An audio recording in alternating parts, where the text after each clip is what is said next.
और चलिए बढ़ते आगे। बीजापुर मुठभेड़ में शहीद जवानों को गार्ड ऑफ ऑनर दिया गया। जवानों की शहादत पर परिजनों की आंखें नम नजर आई। कल नेशनल पार्क के जंगल में ये मुठभेड़ हुई थी और सुरक्षा बलों ने 31 नक्सलियों को इसमें ढेर किया था। नक्सलियों से लोहा लेते हुए 2 जवान हमारे शहीद हुए थे और आज जो है उन्हें श्रद्धांजलि दी गई और शहीद जवानों को गार्ड ऑफ ऑनर दिया गया। जवानों की शहादत पर परिजन जिनकी आंखें नम आज दिखाई दी, दुखी थे वो, क्योंकि अपनों को खोया उन्होंने। बता दें कि बीते दिन नेशनल पार्क के जंगल में मुठभेड़ हुई थी, जहां जवानों को सफलता मिली। 31 नक्सलियों को ढेर किया गया, तो वहीं 2 जवान हमारे शहीद हुए।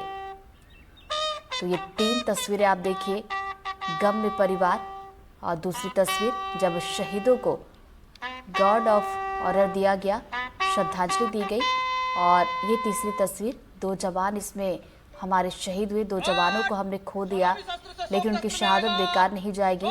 लगातार नक्सलियों के खिलाफ अभियान चलाया जा रहा है और उनका सफाया किया जा रहा है।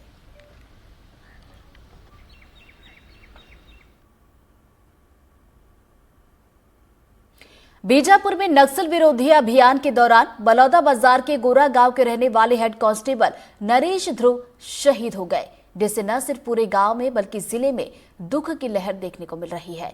शहीद नरेश ध्रुव का पार्थिव शरीर बलौदा बाजार लाने की तैयारी की जा रही है।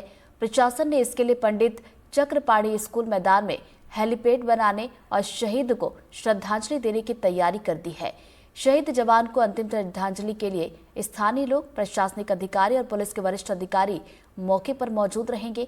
बलौदा बाजार के लोग अपने वीर सपूत को अंतिम विदाई देने के लिए बड़ी संख्या में शामिल होंगे।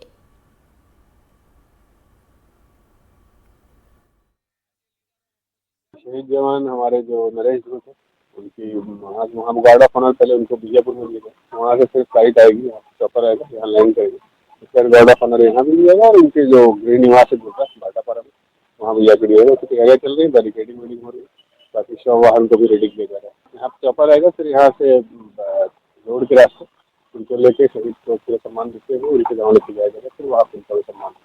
बलौदा बाजार के जवान शहीद हुए हैं, गिर्रा के रहने वाले हैं और बीजापुर नक्सली अटैक में उनकी शहादत प्राप्त हुई है।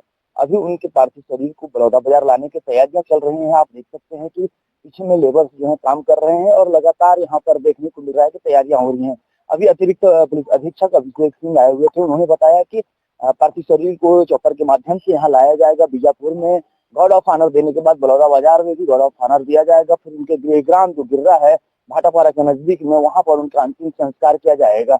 इसको लेकर के प्रशासन की जो तैयारियां हैं वो लगभग पूरी हो चुकी हैं और हेलीकॉप्टर आएगा तो यहाँ पर उसकी तैयारियां भी कर ली गई हैं। यहाँ पर देख सकते हैं कि जो पूछ है हेलीकॉप्टर जहाँ पर उतारा जाएगा उसको लेकर के यहाँ पर तैयारियां की जा रही हैं और किसी भी तरीके की और कोई दूसरी अनहोनी न हो या किसी भी तरीके की बाधा उत्पन्न न हो, उसको लेकर के भी तैयारियां पुलिस प्रशासन की तरफ से कर ली गई है।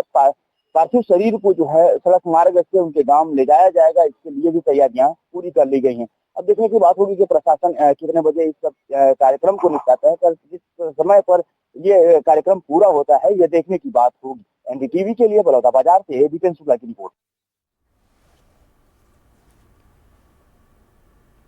अंबिकापुर में किसान अपने पैसों के लिए ही परेशान होते नजर आ रहे हैं। दरअसल धान बेचने के बाद भी किसानों को भुगतान में दिक्कत आ रही है। दरअसल सहकारी बैंकों में कैश की किल्लत से किसान परेशान हैं। आकाशवाणी चौक स्थित सहकारी बैंक में दूर दराज से किसान सुबह से ही लाइन लग रहे हैं। एनडीटीवी की टीम ने किसानों से बातचीत की है, क्या कुछ कह रहे हैं सुनिए।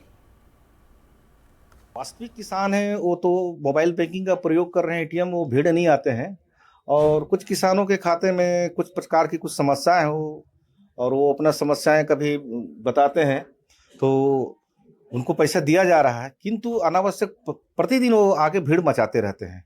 और जो पीड़ित किसान रहते हैं, जैसे कोई एक्सीडेंटल केस है या किसी के यहाँ शादी है, तो शादी वाली किसान को अपन चेक बुक से 2 लाख रुपए तक दे रहे हैं, विड्रॉल से 49,000। मेडिकल वाला जैसे कोई हो गया तो उसको किसी दिन भी निर्धारित नहीं रहता है, किसी भी दिन आकर ले जा सकता है। शादी वाला भी जो किसान है वो किसी भी दिन ले जा सकता है और बाकी किसानों के लिए निर्धारित किया गया है दिन। तो बहुत किसान क्या करते हैं, प्रतिदिन आते हैं और बैंक में आकर भीड़ मचाए रहते हैं, इस कारण भीड़ रहता है। छत्तीसगढ़ में धान खरीदी 31 जनवरी से समाप्त हो चुका है, लेकिन